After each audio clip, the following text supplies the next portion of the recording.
Bueno, vamos a alargar un poquito con el tema traumatismo de tórax, ¿sí? Mi nombre es Carlos Seineldin, yo soy cirujano de tórax, trabajo en el ECA.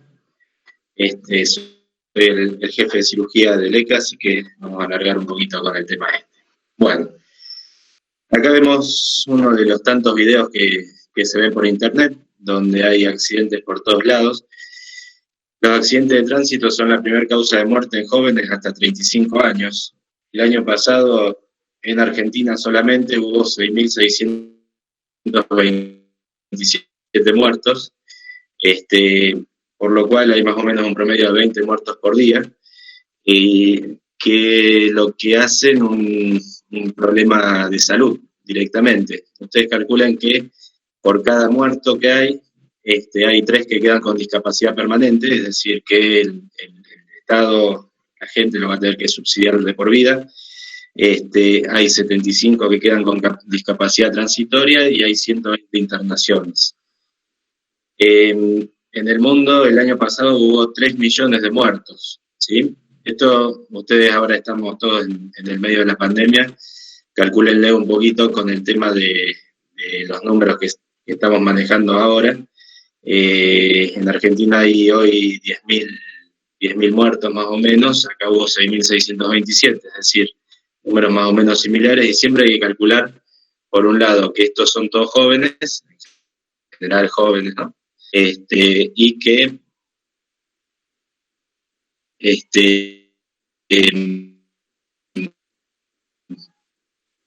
la consecuencia de parar el tema de asiento, pero hoy se está parando por el tema pandemia. Entonces, en los accidentes de tránsito generalmente son lesiones contusas y también podemos tener traumas penetrantes que pueden ser únicos, múltiples, con orificios de entrada y salida, abiertos o cerrados, distintas clasificaciones, que va a depender de cómo venga el paciente. Nosotros, como causas de insuficiencia respiratoria, vamos a tener que mirar todo esto, ¿sí?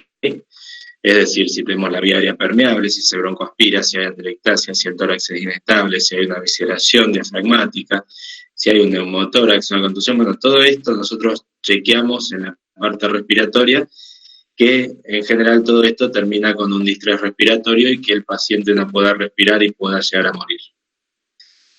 Nosotros en el país tenemos uno de los cursos internacionales que es el ATLS, Advanced Trauma Life Support, el cual es un curso que se hace un fin de semana en muchos lugares del mundo, por supuesto, que lo que trata es de hacerles entender qué hacer cuando un paciente llega a la guardia. ¿Qué es lo que pasa normalmente? Llega el paciente a la guardia y empiezan todos a correr para todos lados y nadie atiende al paciente. Entonces, uno va para un lado, el otro se choca, el otro no sabe qué hacer y se queda quieto. Entonces lo que dice la TLS es empezar a pensar en ese A, B, C, D, E, que es lo que quiere imponerles en cierta forma.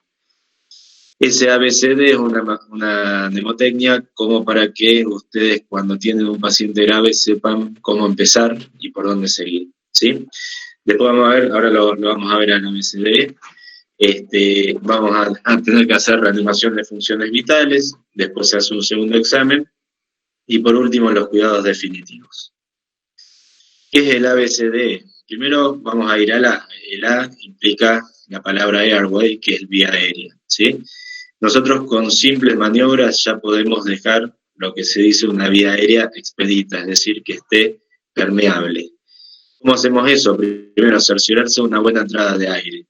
Acá nosotros tenemos que prestar atención a los movimientos nasales y bucales. ¿Qué quiere decir esto? El aleteo nasal, el ver al paciente haciendo un poco de fuerza como para meter aire, implica, no puede implicar que esté asustado, pero en realidad implica que hay una dificultad respiratoria. Entonces, empezamos a mirar esos pequeños movimientos que hace el paciente y nos tenemos que empezar a dar cuenta que puede haber un proceso que está agravándose o es grave directamente. Observar las retracciones musculares intercostales y supraclaviculares, esto quiere decir cuando uno mira el tórax, cuando se hunde el tórax o cuando se hunde el espacio supraclavicular implica que el paciente está haciendo un esfuerzo importante como para meter aire, y por otro lado ese esfuerzo implica mayor consumo de oxígeno. Entonces, si yo no corto ese círculo, voy a terminar posiblemente con un paciente en insuficiencia respiratoria. Descartar cuerpos extraños orofaringios, especialmente en pacientes inconscientes. Esto significa que muchas veces cuando hay un traumatismo en el macizo facial, empiezan a volar dientes para todos lados, hay sangre, hay coágulos, hay saliva, hay un montón de objetos que pueden estar en la vía aérea, y con solo meter el dedo y limpiar esa vía aérea podemos hacer que el paciente respire, porque eso va a taponar la laringe, que es el único lugar por donde nosotros metemos el aire. Y siempre tener en cuenta de manipular cuidadosamente la columna cervical. Acuérdense que nosotros podemos llegar a provocarle un daño mayor del que el paciente tiene, entonces siempre tenemos que ir con mucho cuidado con ese tema. En la letra B es de breath, de respiración, que nosotros tenemos que observar, palpar y auscultar. Son dos cosas distintas. La vía aérea es que permita el pasaje de aire, la B es que el paciente respire. Si el paciente no respira, posiblemente lo tenga que intubar a ese paciente para hacerlo con un respirador o con un ambú. La C habla de la circulation, es la más fácil, ¿sí? Donde tenemos que empezar a mirar presión arterial y pulso, dilatación venosa y cervical, diuresis horaria, ¿sí? Electrocardiograma, o colocarle un monitor al paciente para ir viendo en forma dinámica el ritmo cardíaco. La D es el disability, que es el daño neurológico, que en general hacemos un score de Glasgow o cualquier score de conciencia, ¿sí? Porque hay distintos tipos, el Glasgow es el más famoso, y la E es la exposición, exposure, que implica empezar a sacarle la ropa al paciente para empezar a hacer una revisión más exhaustiva de lo que le está pasando. Pero fíjense que en general cuando un paciente llega a la guardia, todos nos preocupamos por la sangre que tiene y muchas veces no nos preocupamos por la respiración. Nosotros podemos estar un tiempito perdiendo sangre, por supuesto depende el volumen que perdemos, pero no podemos estar mucho tiempo sin respirar. Entonces, este ABCDE lo que hace es tratar de ordenarlos a ustedes como para que cuando estén en la guardia se acuerden. Primero A, y entonces me fijo la vía aérea. Segundo B, veo si respira. Tercero C, veo si tiene presión arterial y pulso, ¿sí? Si yo empiezo por queriendo sacar el Glasgow y no me fijé si el paciente respiraba, estoy cometiendo un error que el paciente lo va a pagar porque va a estar en hipoxia, y eso va a generar después si es que lo tenía antes o no, el daño neurológico.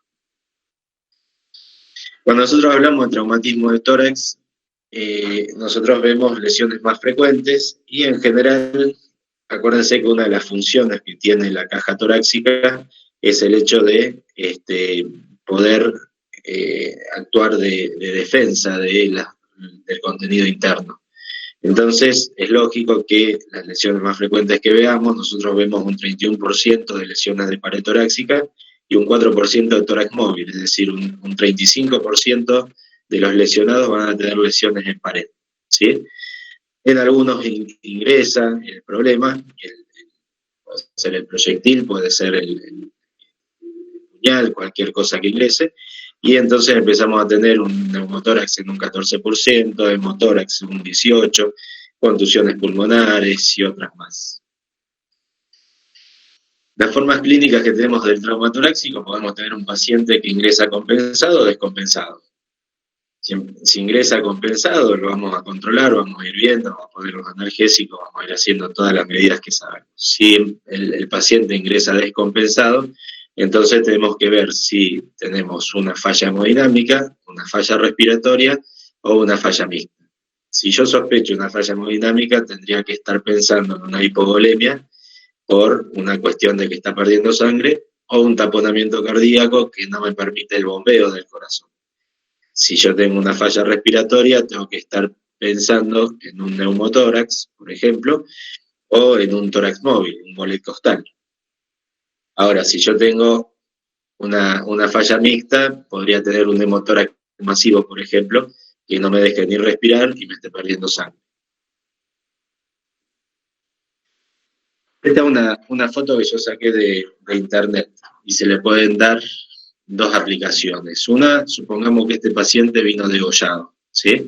Si vino degollado, el supuesto asesino, el asesino, que quería asesinar a esta señora, le hizo una traqueostomía a la paciente, abrió la vía respiratoria y eso le permite al médico canularlo y asegurar esa vía aérea. Ahora, supongamos que este paciente se estaba muriendo, no lo podían ventilar y esto fue un recurso de un cirujano. Si bien es medio guaso, en sí es efectivo, es decir, lo que uno necesita y con rapidez es conseguir que el paciente pueda meter aire en los pulmones. Acá, si fue un cirujano, abrió un poquito de más, pero bueno, consiguió la tráquea y al tener expuesta la tráquea, entonces se pudo intubar el paciente. Después vamos a ver, bueno, acá seguramente hay lesiones de nervios, lesiones de otras cosas, pero al menos el objetivo de la vida se consigue. Vamos a hablar un poquito de hemotórax, que es uno de los problemas que podemos llegar a tener, ¿sí? Nosotros en el examen físico vamos a tener una matidez, porque tenemos sangre en el hemitórax. Sí, sí te escucho.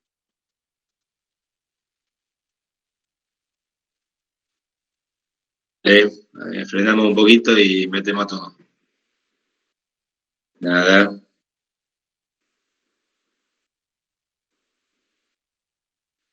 Luego tengo que cambiar de pantalla cuando voy a meter gente.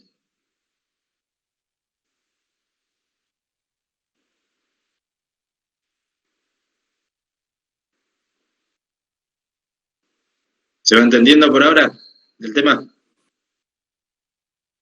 Sí, profe, sí. Todo bien. Bien. Igualmente, cualquier duda, cualquier cosa me cortan y vemos.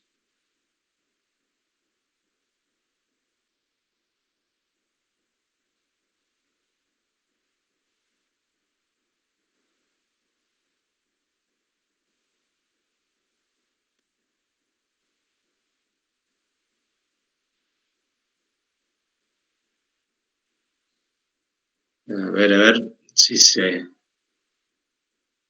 entraron todos o no.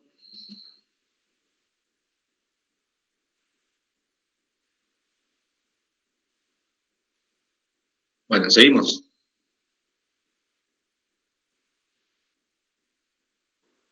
Bueno, entonces, en el examen físico vamos a tener a la percusión una matidez, porque yo no tengo más el pulmón, sino que en el espacio entre el pulmón y las costillas yo tengo la sangre, el murmullo vesicular va a estar abolido y las vibraciones vocales van a estar ausentes.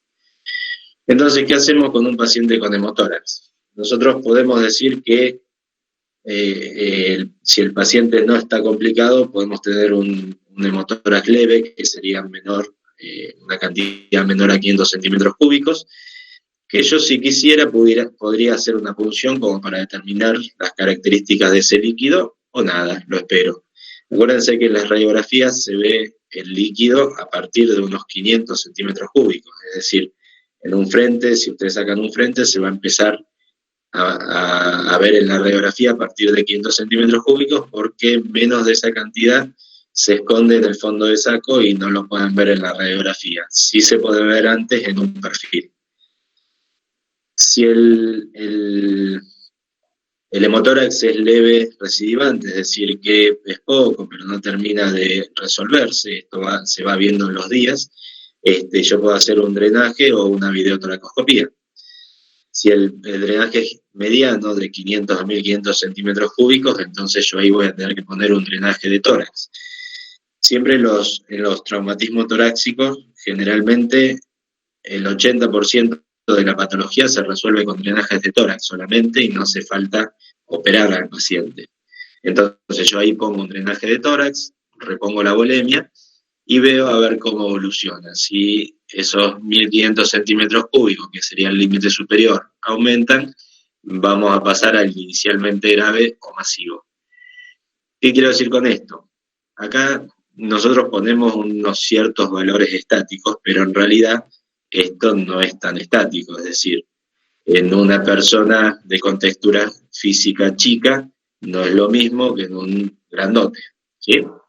Entonces, si yo tengo 1500 centímetros cúbicos de pérdida de motórax, si tengo más de 300 centímetros cúbicos por hora, o más de 500 centímetros cúbicos cada 3 horas cuando voy controlando del tiempo, entonces ese paciente seguramente lo voy a tener que llevar a una toracotomía inmediata o diferida de acuerdo al tiempo de evolución. Acuérdense también, muchas veces el paciente no es que choca y a los 2 minutos está en la guardia y yo le pongo el tubo y sale 1500 centímetros cúbicos. Si es así, ese paciente no dudo en que hay que operarlo. Muchas veces el paciente llega derivado de acá, derivado de allá, o llegó tarde la ambulancia, o esto, lo otro, y tiene todo un tiempo de evolución. Entonces, cuando ustedes ponen el drenaje, muchas veces viene una cantidad inicial importante y después se corta. Entonces, por eso muchas veces se controla en el tiempo a ver qué es lo que pasa, ¿sí? Ahí yo me fijo a ver si ese drenaje sigue perdiendo en forma importante o ese drenaje sangró en algún momento y coaguló. Entonces, siempre hay que fijarse en distintas cosas de estas, pero siempre teniendo en cuenta el hecho del paciente, ¿sí? Vuelvo a repetir, no es la misma volemia que tiene una persona que mide 1,50 m que una persona que mide 2 metros. Entonces, 1500 centímetros cúbicos para una persona chiquita es muchísimo, 1500 centímetros cúbicos para un grandote es mucho, ¿sí? Ahora, en el tiempo, ese motor que va quedando, porque siempre queda una pleura sucia, no es que cuando uno pone un drenaje, cuando hace una punción, se va toda la sangre, muchas veces coagula y eso hace que no me salga por el drenaje, puede complicarse con un coaguloma o con un empiema, y yo ahí voy a tener que ir a una decorticación por toracotomía o por toracoscopía, ¿sí? Toracoscopía es la microcirugía, toracotomía es la incisión convencional. Acá les puse unas radiografías que en general cuando la clase es presencial se las hago pensar un poquito a ustedes y ahora no vamos a poder, ¿sí? O si quieren pensarla, preguntaría qué es lo que ven en esta radiografía. A ver si alguien se anima.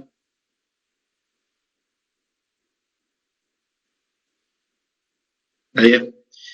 Un neumotórax. Acá yo lo que veo es un neumotórax, ¿sí? Yo acá tengo una línea con radiopacidad hacia adentro, radiolucidez hacia afuera, una línea delimitando lo que sería el pulmón colapsado. ¿Y por qué puse en la radiografía de motórax un neumotórax? Si lo vamos a ver más adelante. Pues yo acá tengo un nivel hidroaéreo, acá en la base, ¿sí? Esto quiere decir que yo tengo líquido, ¿sí? Si hay nivel hidroaéreo, implica aire y líquido. Si no, vamos a ver qué disposición toma el derrame. Pero si yo acá tengo una línea recta, es porque algo de líquido tengo y algo de aire tengo. Esto es lo mismo que en el intestino. Cuando ustedes sacan una radiografía de pie, van a ver niveles hidroaéreos que implica aire por encima y líquido por abajo. ¿Por qué toman esa disposición? Porque es una cuestión gravitatoria. El líquido se va para abajo, el aire se va para arriba. No más que eso.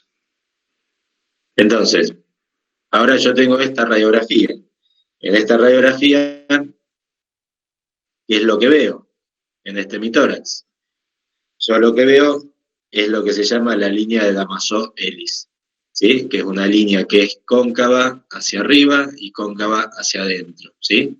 Esta es la disposición que va tomando el líquido cuando no hay aire, líquido solo, es la disposición que va tomando el líquido como para ocupar ese mitórax. ¿Estamos? ¿Y qué veo acá? O es el radiólogo que sacó mal la radiografía, o yo acá tengo otra cosa. Lo que yo tengo acá es un derrame completo del hemitórax, es decir, yo acá tengo todo el hemitórax lleno con líquido. Ahora bien, ¿cómo me doy cuenta yo que esto es un derrame? Porque el derrame me va a empezar a generar presión dentro de este hemitórax y me va a desviar la tráquea hacia el lado contralateral, hacia el lado sano. Y me va a desviar todo el mediastino hacia el lado sano y me va a empezar a comprimir el pulmón que respira y me va a sacar todavía más aire porque este pulmón ya no está respirando y este pulmón empieza a respirar menos, ¿sí? Por compresión. ¿Y qué tengo acá? Uno diría un derrame masivo, ¿no? Acá yo lo que tengo es una atelectasia masiva, ¿sí? Si yo veo, también es blanco como la otra, la vía respiratoria no está desviada hacia el otro lado, podría estar un poco más desviada hacia este lado, pero fíjense que prácticamente queda la columna desnuda, ¿sí? Entonces, esto quiere decir, acá yo tendría que tener el corazón, y sin embargo lo tengo todo desplazado hacia el lado afectado. Entonces, yo digo, la atelectasia es un síndrome de depresión endotoráxica, es decir, el tórax chupa.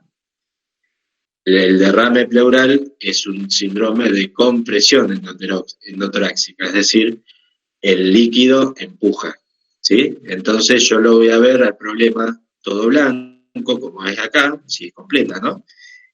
Pero lo que yo tengo que fijarme es el otro lado, a ver cómo está.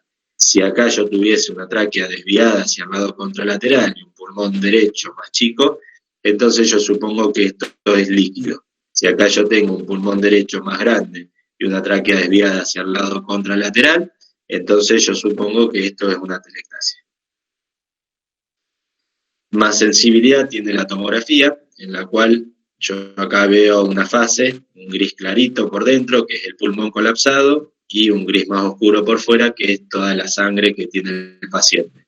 Fíjense que el corazón debería estar acá, prácticamente, un poco más tirado a la izquierda, y fíjense dónde está, ¿sí? Prácticamente a nivel de la mitad del hemitórax derecho, contralateral. ¿Qué quiere decir esto? Que el hemitórax izquierdo está empujando al mediastino y eso está generando una presión sobre el lado que está respirando. Acá vamos a ver un poquito el tema del neumotórax, que el neumotórax es la presencia de aire en la cavidad pleural, ¿sí? Lo dividimos en grados, 1, 2 y 3, en base a la clavícula.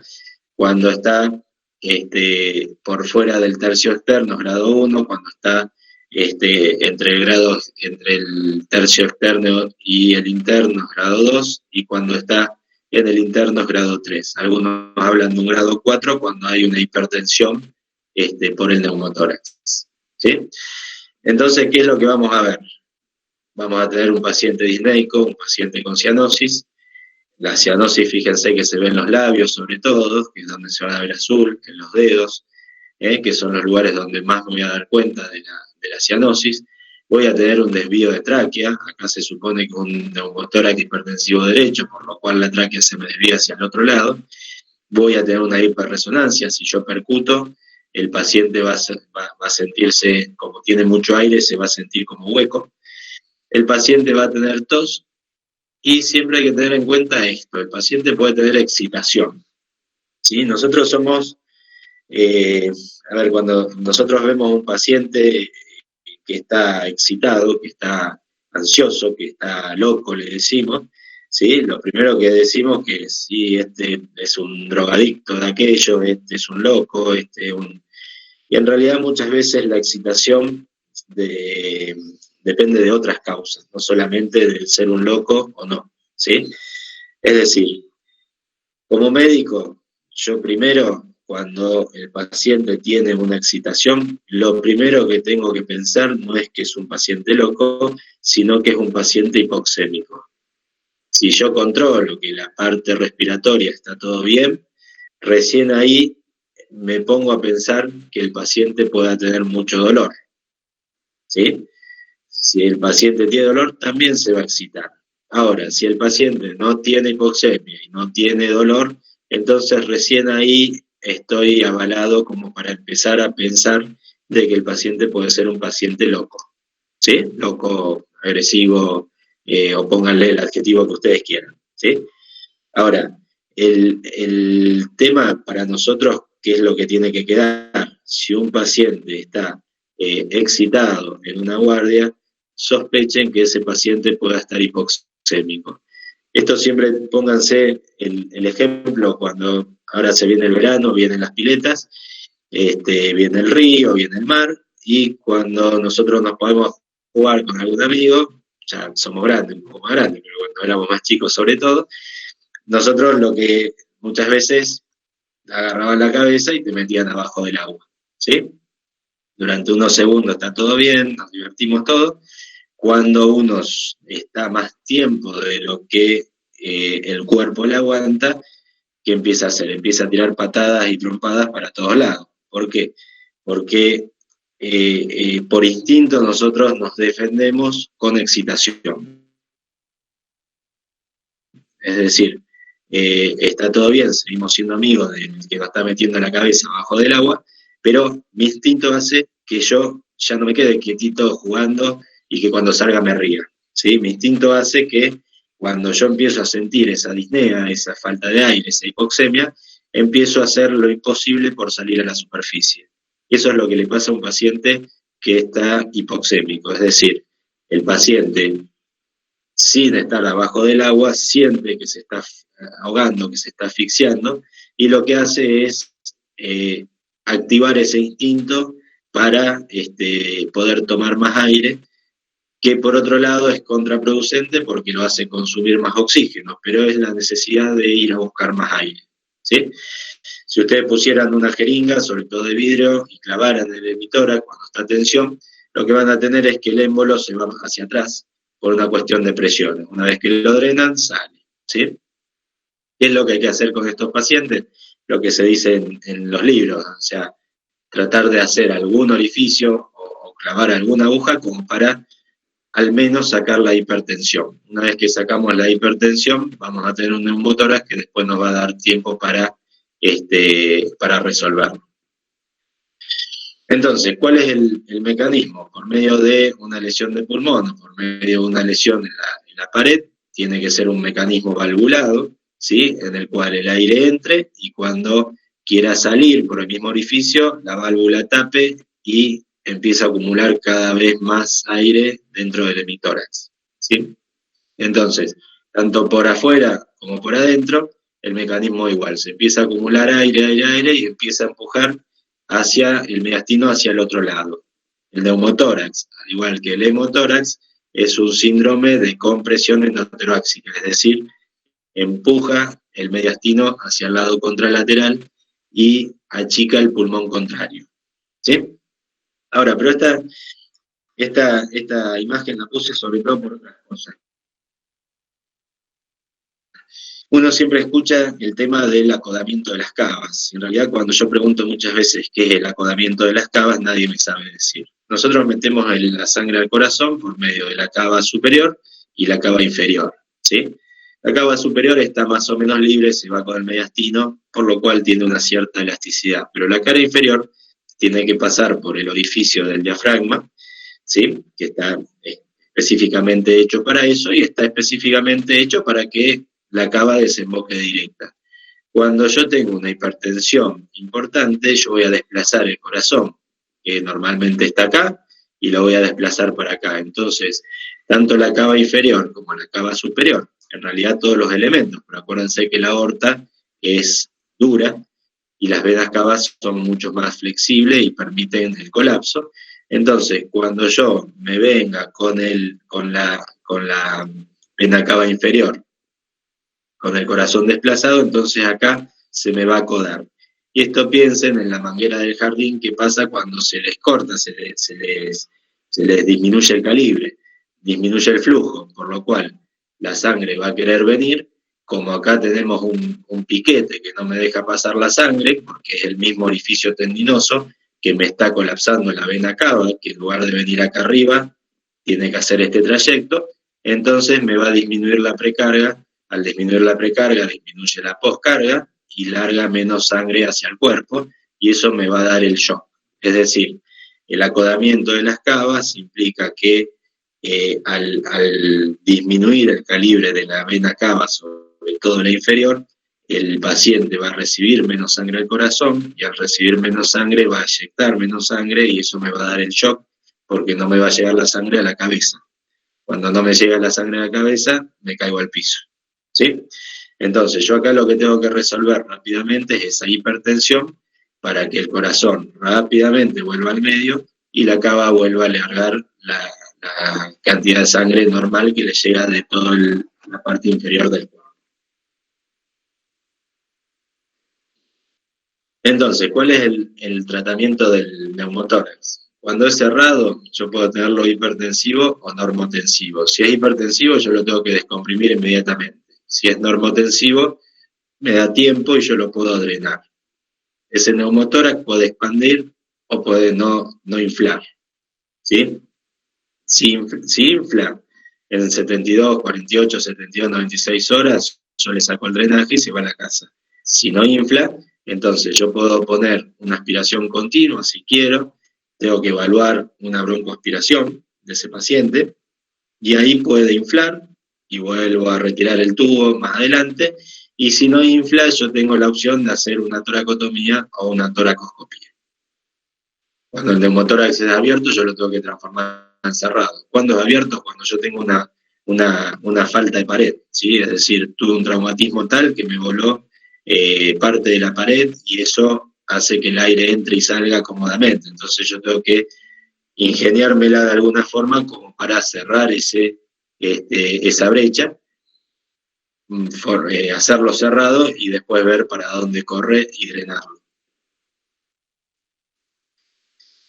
Nuevamente una radiografía donde yo voy a tener una línea pulmonar, voy a tener más radio opaco hacia adentro, más radio lúcido hacia afuera, esta es la escápula, ¿no? Por eso se ve blanca, pero acá yo veo más negro. Sí. Cuando es abierto, ¿se coloca primero un tubo de drenaje y después se cierra la herida? ¿O primero se cierra la herida y luego se coloca el tubo de drenaje? En sí, cuando es abierto, el tubo de drenaje te está actuando por pared, ¿sí? Es decir, vos cuando lo cerrás vas a necesitar el tubo de drenaje. Cuando cuando lo tenés abierto, el aire entra y sale, ¿sí? Como si fuese un drenaje grande, ¿sí? Entonces, lo que vos haces es, sí, colocar un drenaje para cuando vos cierres no tengas el hipertensivo. ¿Ah? Genial, gracias. Bueno, entonces, volvemos para acá. Yo tengo la línea pulmonar, ¿sí? Tengo un neumotórax, ¿y qué más tengo? Acá abajo, ¿sí? Dijimos que si hay un nivel hidroaéreo, yo tengo aire y tengo líquido. No me queda opción. Si no, tendría que ver el fondo de saco así. Entonces, si yo tengo un nivel hidroaéreo, algo de líquido hay. Y algo de aire hay. ¿Vamos? Fíjense que acá también el corazón está desviado hacia el lado contralateral, ¿sí? Este corazón debería venir por acá más o menos. Sin embargo, lo tengo acá. Entonces quiero decir que hay una cierta presión. Y esta es una radiografía de las que nunca deberían existir. Acá yo veo muchas cosas. Y esto, ¿por qué digo nunca debería existir? Porque esto se tendría que haber resuelto clínicamente. Es decir, yo acá tengo un paciente que está intubado, que la vía aérea está desviada hacia el lado contralateral, con un mediastino totalmente desviado hacia el lado contralateral, está en la punta del corazón, que debería estar acá. Fíjense hasta dónde se fue, ¿sí? Yo tengo una línea pulmonar, yo tengo radiolúcido acá, por lo cual tengo un neumotórax que supuestamente está tensión y está desviando, tengo un hemodiafragma totalmente bajo, por lo cual no alcanza con la presión que le está haciendo al mediastino, sino también le está haciendo presión al diafragma para generar más espacio, ¿sí? Por eso tengo un diafragma derecho de este lado, acá arriba, y el diafragma izquierdo acá abajo. Tengo fracturas costales, tengo enfisema, ¿sí? Y tengo un paciente seguramente muy grave. La vena cava que entra por acá, entró por acá y se tuvo que ir hasta allá. Se estiró. Fíjense, cuando ustedes estiran un tubo, se va achicando. Y si aparte acá tiene un orificio musculotendinoso que es semirrígido, cuando quiera entrar por acá la cava, va a tener un colapso total y se va a ir para allá, pero este paciente por acá abajo seguramente no tiene retorno venoso. Si tiene algo de retorno venoso, va a venir por la cava superior, ¿sí? Y el hecho de que el flujo sanguíneo haga todo este trayecto para venir hasta acá, implica tiempo, y ese tiempo no lo tiene este paciente. Esto es una emergencia en la cual, en primera instancia, hay que abrir el tórax o colocar un drenaje, ¿sí? Y eso tendría que haber sido hecho antes de sacar la radiografía. Acuérdense que la radiografía lleva un tiempo. y ese tiempo es oro para este paciente. Es decir, este paciente, si está saturando 20, es muchísimo, y si tiene una presión de 10 milímetros de mercurio, es muchísimo, ¿sí? Acá tenemos un ejemplo de un neumotórax bilateral, ¿sí? Pulmón por dentro, aire, aire. Acá tenemos la tomografía de este paciente, radiolúcido, ¿sí? Porque se ve aire, radiolúcido, y el pulmón colapsado, comprimido, ¿sí? Que no permite una buena respiración. Ahora bien, ¿cómo hacemos para poner los drenajes de tórax? Nosotros lo que es importante, el hecho de infiltrar bien. Es decir, nosotros tenemos dos partes que son dolorosas. Una es la piel, ¿sí? Que cuando vamos a hacer la incisión le va a doler al paciente, y otra es la pleura parietal, ahí es donde está el dolor. Acuérdense que por debajo de cada costilla pasa la vena, la arteria y el nervio, en ese orden, ¿sí? En el cual yo tengo que tratar de evitar la lesión de todo este paquete vasculonervioso. Por lo cual, la colocación del tubo y la punción va a ser sobre el borde superior de la costilla inferior, para tratar de evitar lastimar el paquete superior. ¿Está? Varios lugares para poner el tubo. Si uno supone que es aire, voy a ponerlo a nivel del cuarto espacio intercostal, línea axilar anterior. Si uno supone que es derrame, puedo ir al sexto espacio, puedo irme un poquito más hacia atrás, a la línea axilar media. Y siempre hay un lugar que es muy cómodo para poner tubos, que se pone sobre todo en pacientes muy gordos o mujeres con mamas muy grandes, ¿sí? Que esta zona se despega mucho de la costilla. Entonces, cuando uno pone el drenaje, después no sabe qué tanto sale o qué tanto entra el tubo dentro del hemitórax. Entonces, acá siempre tenemos un espacio donde nosotros podemos ponerlo con cierta comodidad. Es menos estético porque queda adelante, pero es muy funcional. ¿Dónde es esto? Nosotros tenemos el mango del esternón, que con la unión del cuerpo hace el ángulo de Lewis. El ángulo de Lewis conecta con la segunda costilla por arriba de la segunda costilla, ¿sí? Hay que colocarlo en la línea hemiclavicular. No muy adentro porque pasa la vena cava, no muy arriba porque pasa la subclavia, no muy abajo porque me voy al ilio pulmonar, no muy afuera porque le erro al hemitórax, ¿sí? Entonces, en ese espacio yo tengo un lugar cómodo como para poner un drenaje. Generalmente se coloca un dedo previamente como para asegurarse que sea un neumotórax o un derrame y que no haya nada atrás como para lesionarlo, y se coloca con una pinza, en general lo colocamos marcado para saber cuánto entra de tubo, y esto es un frasco de tórax, el cual tiene dos salidas. Una salida va conectada a un frasco que va bajo agua, y la otra salida va al exterior. ¿Qué hago con esto? Cuando el paciente genera presión y sopla, sale por el tubo, entra por este tubo que va abajo del agua y sale en burbuja. Esto como cuando ustedes soplan abajo en la pileta, ¿sí? Se forma una burbuja y sale al exterior. Entonces, una vez que sale al exterior, se escapa por este orificio. Ahora, cuando el paciente quiere meter aire, lo que hace es una presión negativa, y como acá hay un nivel líquido, entonces no permite que entre aire, ¿sí? Si ustedes quieren respirar abajo del agua, se mete el agua, ¿sí? Por lo cual no les permite respirar y empieza la tos. Entonces esto sería lo mismo. Cuando yo hago presión negativa para respirar, entonces me chupa agua, pero no me entra aire, y me permite restablecer la fisiología del hemitórax, ¿sí? Ahora bien, yo digo, esto es un neumotórax, ¿sí?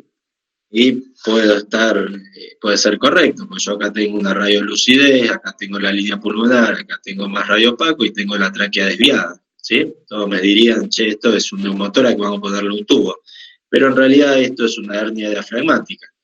Si esto lo que podría llegar a ser el estómago o el colon o el intestino delgado, que también tiene aire y también me va a dar una radiolucidez, por lo cual me va a dar también un síndrome de compresión endotoráxica, me va a desviar el mediastino hacia el lado contralateral y me va a colapsar las cavas. Pero acá la resolución es bajar esto al abdomen, y no colocar un drenaje. Por eso muchas veces se mete el dedo, justamente para, en estos diagnósticos diferenciales, que a veces no son fáciles, entonces estar seguro. Entonces yo meto el dedo por el costado, si toco algo ahí adentro, toco el estómago que está ahí adentro, no le voy a poner un drenaje. Si no toco nada, si descomprime el aire, entonces le puedo poner un drenaje tranquilo. ¿Sí? Acá en una tomografía veo un nivel hidroaéreo, ¿sí? El estómago que está metido en el tórax. Acuérdense siempre que el tórax chupa y el abdomen empuja, ¿sí? Yo cuando como mucho me sale la panza para afuera y me empuja los diafragmas para arriba. El tórax, como es una bomba de presión negativa, entonces absorbe aire, y al absorber aire absorbe de todo su territorio. Es decir, si yo le hago un agujero, yo clavo un puñal y le hago un agujero, también me va a chupar del agujero. ¿Sí? Si yo hago un agujero en el diafragma, también me va a chupar del contenido abdominal. Entonces, el pulmón nunca se escapa hacia el abdomen y las asas intestinales, todo el contenido abdominal, siempre suben para el tórax. ¿Sí? Cuestión fisiológica. Acá tenemos una cirugía donde tenemos la lesión diafragmática, el contenido abdominal, esto está visto desde los pies, hacia arriba estaría la cabeza, entonces este es el diafragma que está abierto y por acá es donde se escapan todos los órganos hacia arriba. Enfisema.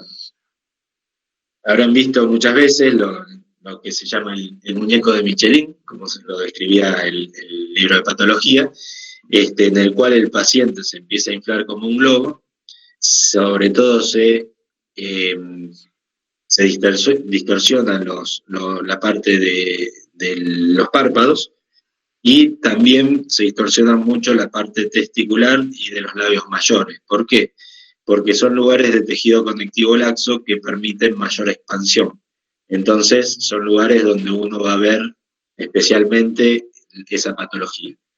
Entonces, si bien si uno tocara en el resto del cuerpo, seguramente siente esa crepitación y lo ve inflado, ¿sí? Eso es no más ni no menos que un poco de aire en el espacio celular subcutáneo, eso es el enfisema. ¿Qué es lo dramático del enfisema? Es resolver la causa, es decir, ¿por qué estoy teniendo ese enfisema? En general el enfisema no mata, el enfisema no hace nada, sino que alarma mucho porque la familia ve al paciente que de golpe se infló, que tiene esa cara y supuestamente uno piensa que se muere en 5 minutos. Ahora, en realidad, siempre hay que avisarle al paciente que una vez resuelto la patología que están generando, generalmente el pulmón, ese enfisema, entonces esa cara va a volver para bien o para mal a lo normal. Si el paciente era lindo, para bien; si el paciente era feo, para mal, digamos, ¿sí? Entonces yo lo que tengo que tratar es la causa pulmonar supuestamente que me está provocando ese enfisema. ¿Hay otras causas de enfisema que no sean pulmonar? Sí, puede ser, por ejemplo, el esófago. Una lesión de esófago puede provocar enfisema, pero no de esta magnitud, ¿sí? Es decir, el esófago tiene poco aire o traga poco aire, por lo cual el enfisema va a ser chico, en general me va a dar un neumomediastino. Ahora, esta cantidad de aire que tiene el paciente en el subcutáneo, supuestamente es por una lesión pulmonar generalmente, ¿sí? Acá vemos una radiografía, esto negro en el subcutáneo no debería estar, lo que siempre hay que ver que el pulmón esté inflado, porque si no está inflado hay que poner un drenaje. Muchas veces el neumotórax se resuelve, el mismo cuerpo lo resuelve largando el aire al subcutáneo y permitiendo que el pulmón infle. Entonces, en esos pacientes uno puede esperarlo porque se supone que es aire que ya perdió, que no está perdiendo y que lo largó al subcutáneo, ¿sí? Ahora, si yo tengo un neumotórax, tengo que ponerle un drenaje. Acá yo tengo fracturas costales y tengo enfisema porque todo esto negro debería verse más gris. Y sin embargo es todo aire que tiene el paciente en todo el hemitórax. ¿Qué hago cuando el enfisema está estable? No tomo ninguna cuestión, no tomo ninguna conducta. Cuando es leve observo solamente. Y los graves, que son muy pocos, a veces necesito debridar un poco, hacer alguna cosa, o hasta intubar el paciente, pero más que por el enfisema lo tengo que intubar porque el paciente tiene una pérdida aérea muy importante y eso hace que no pueda respirar. Entonces yo le tengo que provocar la la intubación. Pasamos a taponamiento cardíaco. Esperen que me perdí. Uy, ¿dónde está? Taponamiento cardíaco, ¿sí? Entonces, ¿qué es el taponamiento cardíaco? Nosotros tenemos el corazón envuelto en el pericardio, en el cual el pericardio, si uno lo va distendiendo en forma crónica, puede juntar varios litros, pero si uno lo distiende en forma aguda, con unos pocos centímetros cúbicos ya empieza a hacer colapsar el corazón. ¿Qué es? Yo tengo una cubierta que le hago al corazón que no lo dejo funcionar. Entonces, como cada vez le voy metiendo más sangre acá al pericardio, entonces el corazón ya no puede hacer la diástole como le corresponde, sino que cada vez su diástole es más chiquita y cada vez va generando menos eyección para afuera y va generando más rémora para atrás, ¿sí? Entonces, yo acá voy a tener grados variables de shock en base al taponamiento cardíaco, si es leve, moderado o grave. Voy a tener la distensión de las venas del cuello, es decir, como toda la sangre quiere meterse acá, y acá tengo el piquete, entonces la sangre va a quedar acumulada acá, como si fuese, supónganse, una congestión de vehículos, todos tratando de llegar al corazón, pero con una obstrucción acá en la entrada que no le permite hacer la diástole al corazón. Voy a tener abolición de los ruidos cardíacos, voy a escuchar, y como está todo lleno de sangre, no voy a escuchar nada. Voy a tener una disminución de la presión arterial y el pulso, porque no voy a tener, al no tener precarga, no voy a tener poscarga. Y una presión venosa elevada, ¿sí? Que es la distensión de las venas del cuello. La distensión de las venas del cuello, la abolición y la disminución de la presión arterial hace lo que se conoce como la tríada de Beck, ¿sí? Que es patognomónico de un taponamiento cardíaco. ¿Qué es lo que tenemos que hacer? De alguna forma, drenar ese hemitórax, ese pericardio, o por medio de una jeringa, o por medio de una toracotomía, o hacer algo, ¿sí? Muchas veces las toracotomías de emergencia que se hacen en la guardia es por taponamiento cardíaco, en la cual uno, así como está, cuando el paciente se está muriendo, lo abre sin anestesia, sin nada, y corta el pericardio. Cuando corta el pericardio, el paciente mejora en su frecuencia cardíaca, mejora, por supuesto, aparecen los ruidos y el movimiento cardíaco, y empieza a bajar la distensión de las venas del cuello.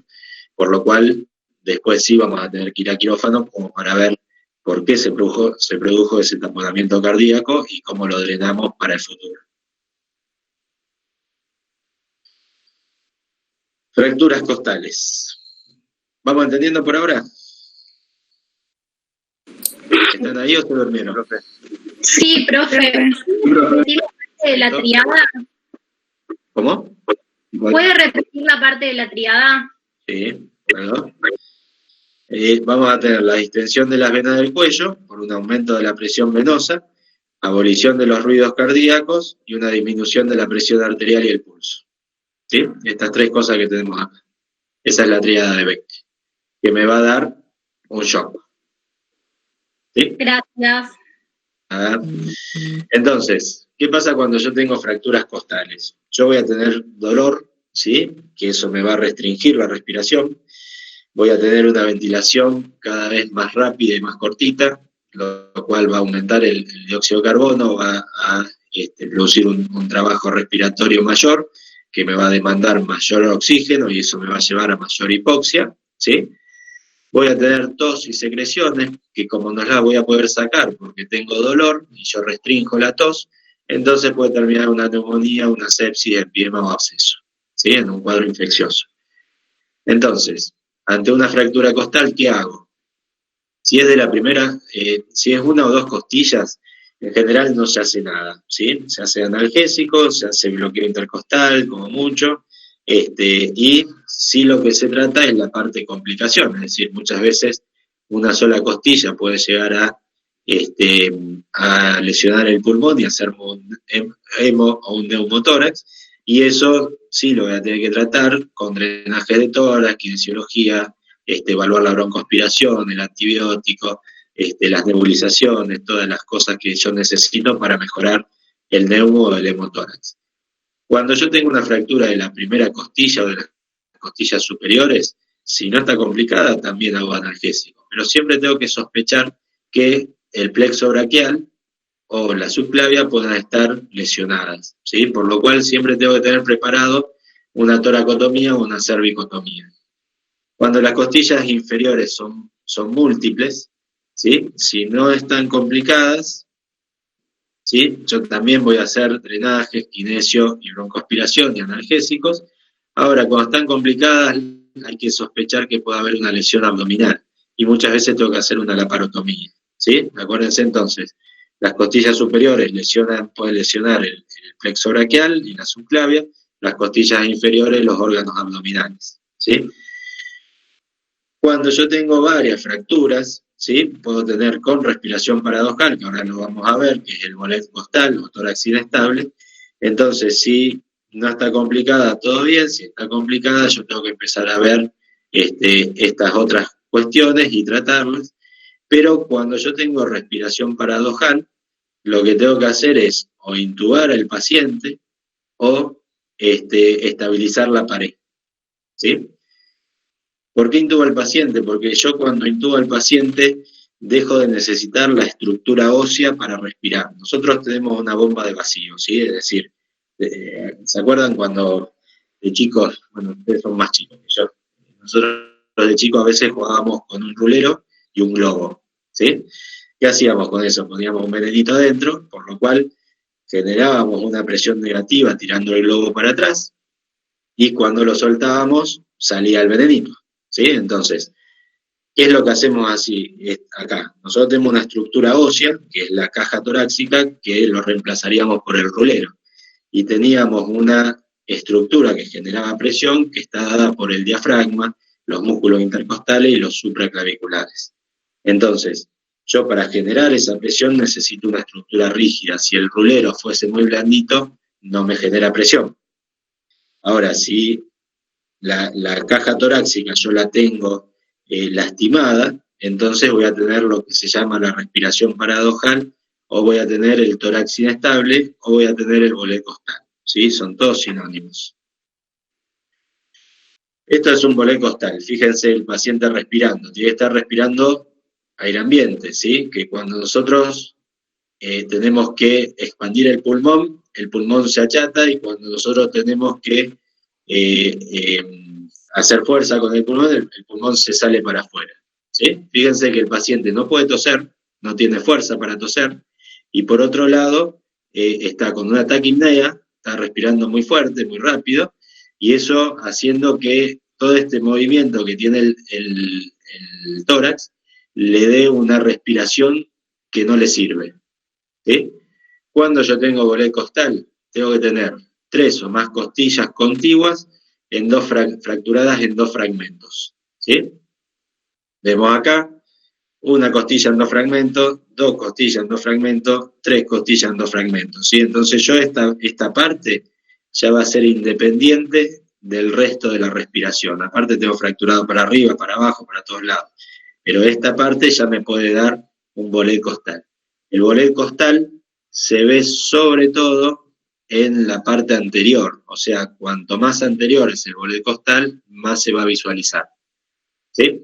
Cuando más lateral, menos, porque acá ya tengo la escápula, tengo los músculos paravertebrales y todo eso me va fijando en las costillas y eso me va produciendo que eso se estabilice un poco más.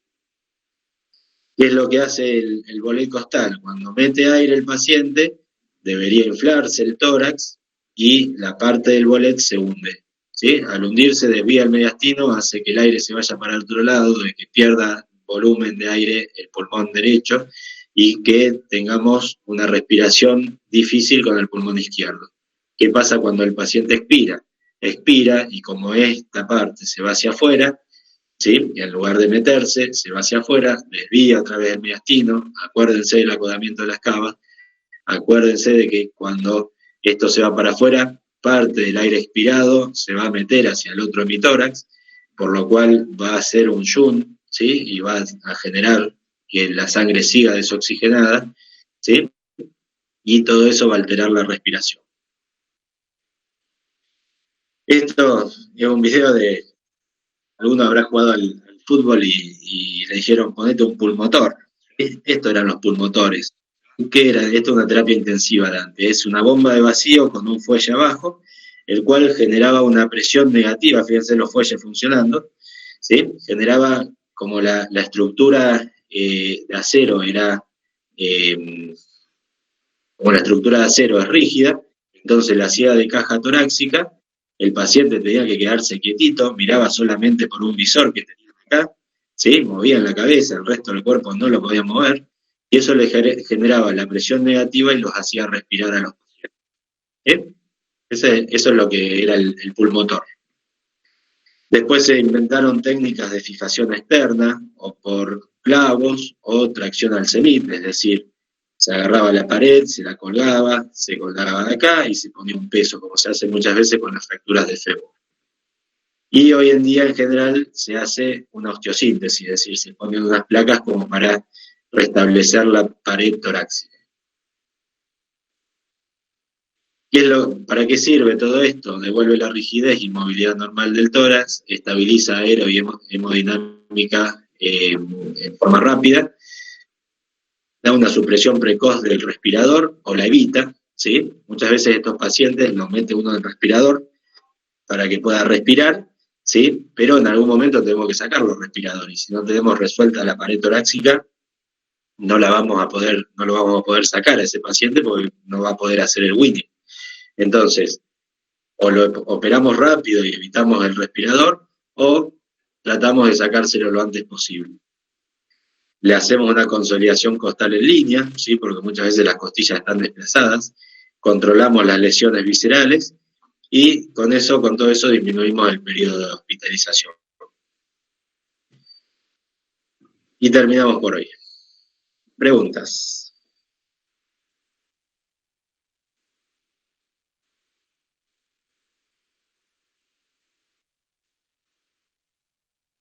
¿Nadie? ¿Alguno quiere hacer alguna pregunta? Yo, profe. Sí. El acodamiento de las cavas no es que ocurra solamente, digamos, en el neumotórax hipertensivo, sino en todo aquello que genere presión, digamos, que desvíe el mediastino. Por supuesto, o sea,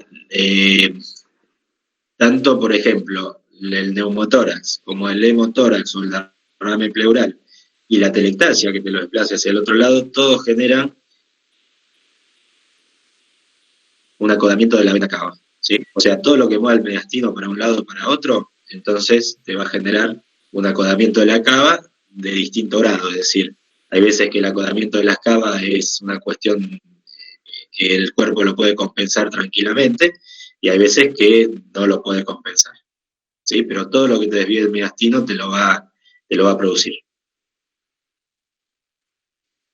Bien, gracias.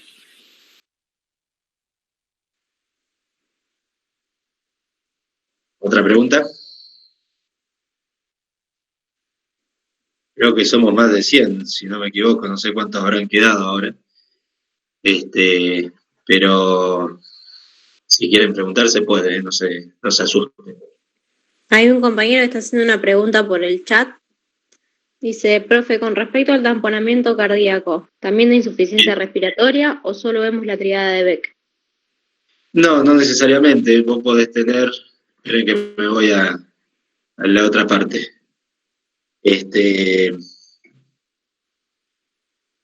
Vos podés tener un taponamiento cardíaco sin tocamiento respiratorio. ¿Sí? Ahí aparezco yo. Vos podés tener un taponamiento cardíaco exclusivo, es decir, que tenga solamente, por ejemplo, un cuchillazo al corazón. Vos vas a tener una pérdida de sangre, por lo cual te puede dar un taponamiento cardíaco, pero los pulmones están normales. Lo que pasa es que los pulmones, al no recibir la sangre del corazón, empiezan a fallar porque van a dar la hipoxia, ¿sí? Pero el problema está exclusivamente en el corazón, te va a dar la tríada de Beck, y los pulmones uno puede sentir que entra el aire sin ningún problema, pero no se produce el intercambio de oxígeno.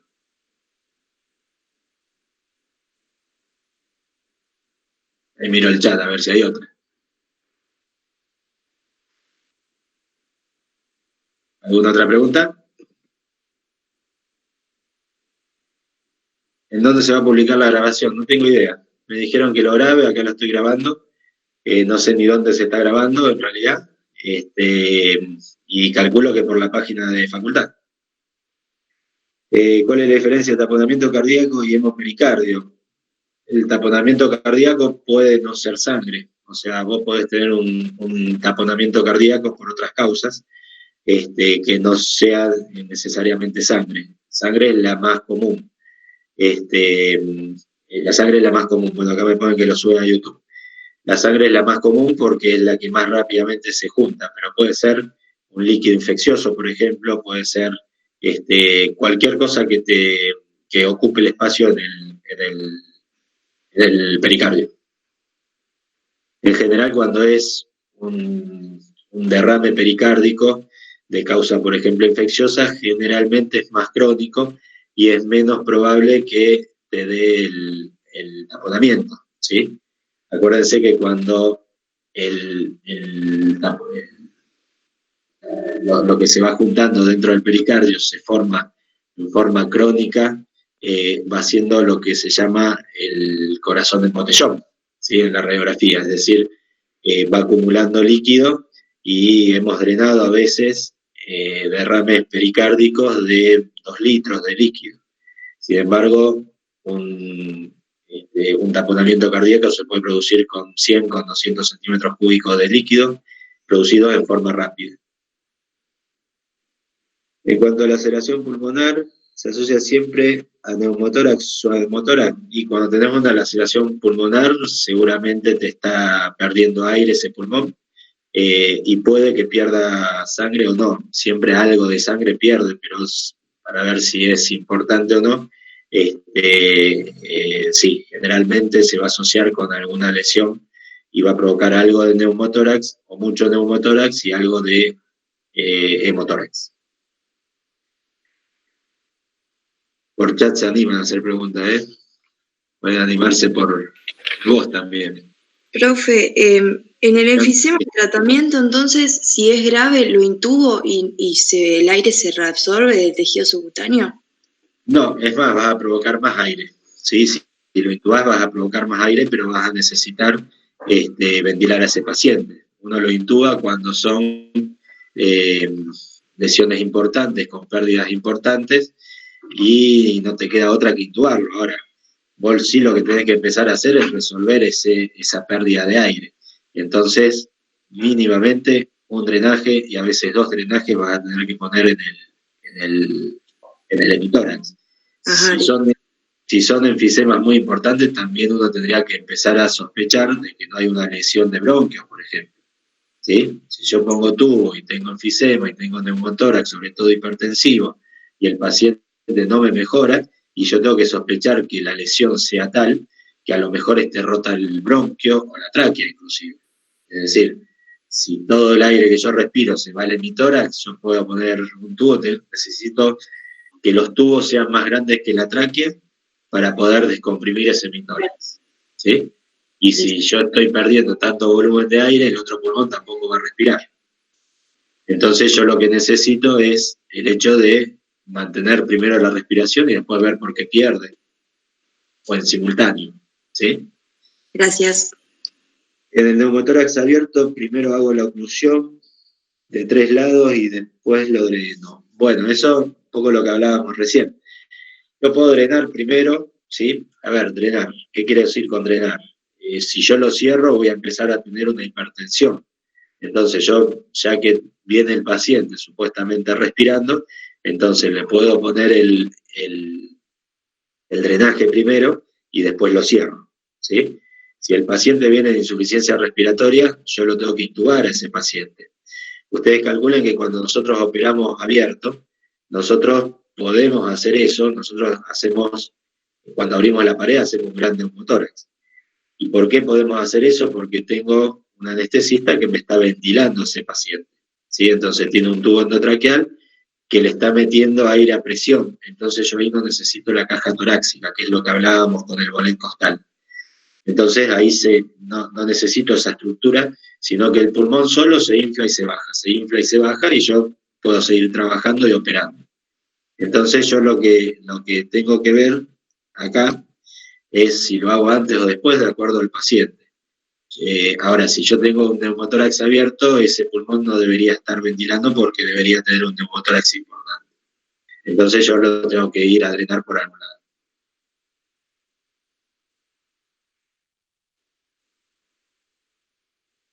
¿Alguna otra pregunta?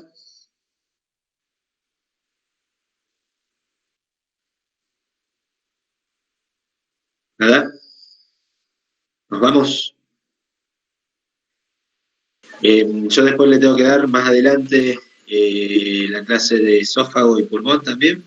Así que, bueno, no sé cómo siguen el tema de los seminarios.